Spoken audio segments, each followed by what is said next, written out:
he saw the light. And in the light, he saw the things.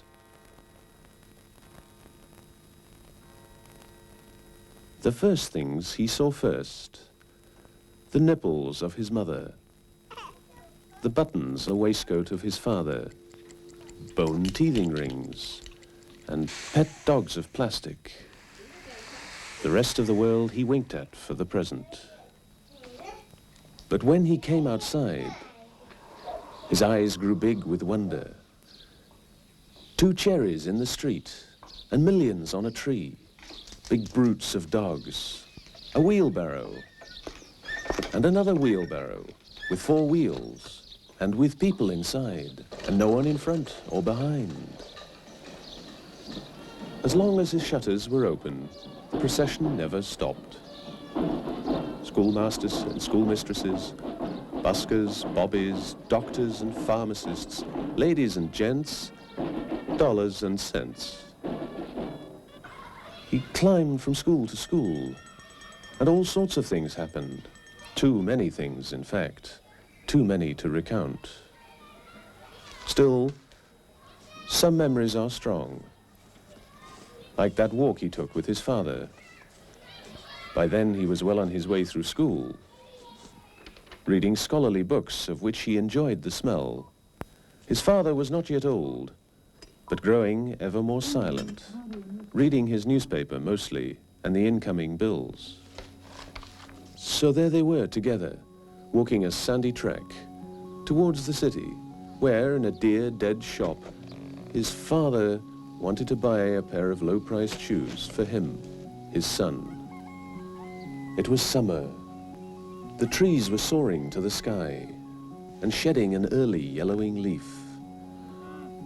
Although the subject of their conversation was unimportant, it should be mentioned here, being a subject after all. And indeed, they were talking about new shoes, about how they smelled and how they creaked and how lovely they could shine with classy wrinkles in filmy leather. They chuckled with delight, and each in turn put the right word in the right place. He did not look at his father, but almost clutched his hand.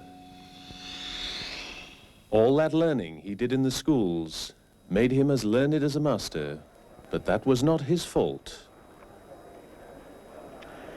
No more than he could help being appointed chief executive. What of or where is not the point right now.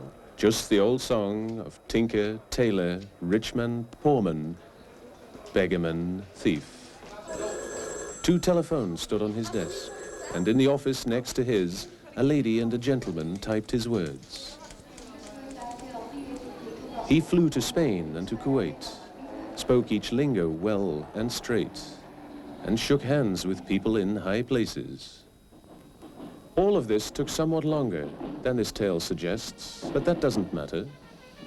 For even to his own mind's eye, telephones, desks, Kuwait, this pageantry of chiefdom swept past with gale force 10. One day, however, he returned to his land of yore. He sat on the garden bench on which he'd sat before, when he was still a little boy. Behind him was the White House front, with the lime trees in a row. No road or street ran past the house. A sandy path led up to it. His thoughts went back to school, to church and cross, to evenings and summers, to oats and hay and grass, and to a tree with yellowing leaves. But mostly he thought of his dear dead father, of how magnificent he was, lying in state under glass, in his coffin of elm wood. A little strange, though, those shoeless feet, stiffly erect. Christ, how he loved the old things and the old people that had passed like ships in the night.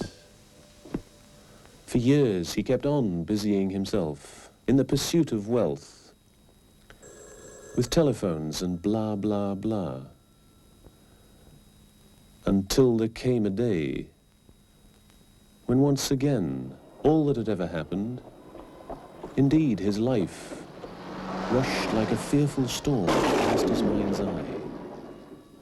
This was, he knew, the final show, and there was room for only one last thought.